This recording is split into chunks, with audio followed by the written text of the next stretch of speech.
Bismillahirrahmanirrahim. Assalamualaikum warahmatullahi wabarakatuh. Segala puji bagi Allah, Tuhan semesta alam. Dengan kasih sayang dan rahmat-Nya, kita masih diberi kesempatan untuk hidup, untuk bernafas, dan untuk menambah bekal menuju akhirat.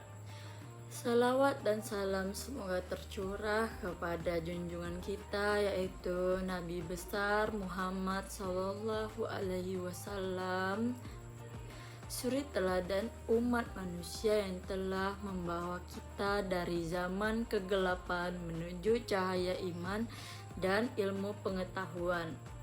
Hadirin yang dirahmati Allah, kita berkumpul di tempat ini bukan semata-mata karena keinginan pribadi, melainkan karena panggilan iman dan kecintaan kepada ilmu serta kerinduan kita untuk mendekati diri kepada Allah. Allah berfirman dalam surah Al-Mujadilah ayat 11. Yarqa illallazina amanu minkum wallazina utul ilma rojata, yang artinya Allah akan meninggikan orang-orang yang beriman di antara kamu dan orang-orang yang diberi ilmu beberapa derajat. Quran Surat Al-Mujadilah ayat 11. Maka duduknya kita di majelis ini insya Allah bukan perkara sia-sia. Kita niatkan untuk mencari ridha Allah, untuk memperbaiki diri, dan menjadi manusia yang lebih baik dalam pandangan Allah dan sesama manusia. Hari ini kita akan membahas satu tema yang sangat penting dalam kehidupan, yaitu etika komunikasi Islam. Membangun diri dan menjaga harmoni sosial. Tema ini bukan hanya teori, tetapi menjadi kunci dalam membangun pribadi muslim yang kuat dan masyarakat yang harmonis. Yang pertama, komunikasi adalah amanah. Dalam Islam, berbicara bukan sekedar menyampaikan pesan, tapi amanah yang harus dijaga. Allah berfirman dalam surat Al-Hujurat ayat 11. Ya ayyuhallazina amanu la yaqurkum man qaw'ayya an yakulu khoron manahum walai sa'uman nasai asa'an yakun yahro manu wala takmirzu afusakum wala tanazaqa bil asqab, yang artinya, wahai orang-orang yang beriman, janganlah suatu kaum mengolok-olokkan kaum yang lain, karena boleh jadi mereka yang diolok-olok lebih baik daripada mereka yang mengolok-olok. Dan jangan pula perempuan-perempuan mengolok-olok perempuan lain, karena boleh jadi perempuan yang diolok-olok lebih baik. Janganlah kamu saling mencela satu sama lain, dan jangan pula saling memanggil dengan gelar-gelar yang buruk. Quran Surat Al-Hujurat ayat 11. Ayat ini melarang kita dari komunikasi yang menyakiti, serta menghina, mengejek, dan merendahkan. 2. Etika lisan. Berkata baik atau diam, Rasulullah Shallallahu Alaihi Wasallam bersabda, barang siapa yang beriman kepada Allah dan hari akhir, hendaklah ia berkata baik atau diam. Quran Surat Al-Bukhari dan Muslim.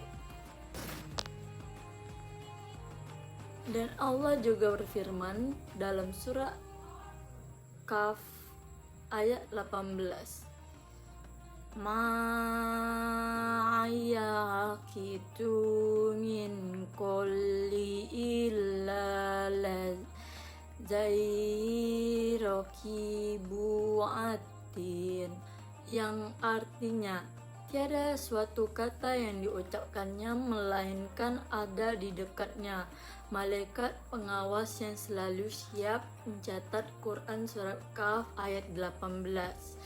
Setiap kata yang keluar dari mulut kita dicatat, maka sudah semestinya kita menjaga lisan, tidak berkata kasar, tidak menyebar fitnah, dan tidak menyakiti perasaan orang lain. Yang ketiga, komunikasi untuk membangun diri dan akhlak. Allah Subhanahu wa Ta'ala berfirman dalam surah An-Nahl ayat 125 yang berbunyi tentang A'uliya sayili rabbaka bil hikmati wal mau'izatil hasanah Ajalilhu billati hiya uhsanu, yang artinya serulah manusia kepada jalan Tuhanmu dengan hikmah dan nasihat yang baik, dan bantahlah mereka dengan cara yang baik. Quran Surah An-Nahl ayat 125.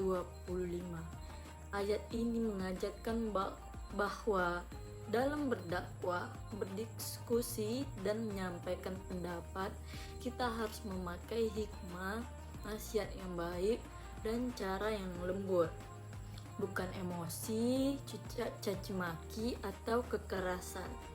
Menjaga harmoni sosial, tabayun, dan toleransi.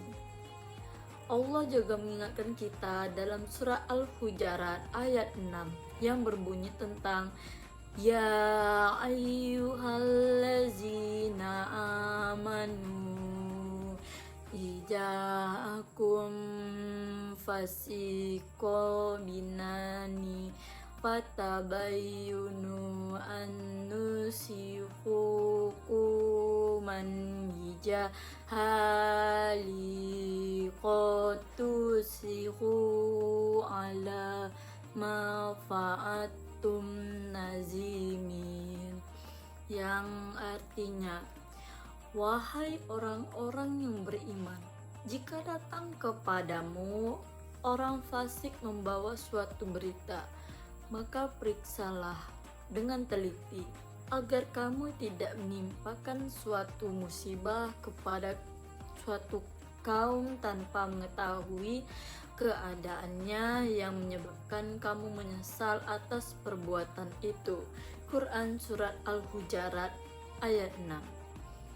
Ayat ini memperingatkan keras agar kita tidak mudah menyebar informasi sebelum mengecek kebenarannya. Ini sangat relevan di era media sosial sekarang. Teman-teman bisa tahu ya tentang sosial media yang sekarang itu gimana. Oke, baik, selesai. Hadirin yang berbahagia, etika komunikasi dalam Islam bukan hanya untuk membentuk diri yang berakhlak, tetapi juga menjaga ukhuwah persatuan dan kedamaian di tengah masyarakat. Mari kita mulai dari diri sendiri. Yang pertama, menjaga lisan dan tulisan. Yang kedua, menghindari gibah dan fitnah. Yang ketiga, berbicara dengan hikmah dan kelembutan. Yang keempat, menyampaikan kebenaran dengan adab dan kasih sayang. Semoga Allah menjadikan kita hamba yang fasih dalam kebaikan dan menjauhkan kita dari lisan yang menyakitkan. Wassalamualaikum warahmatullahi wabarakatuh.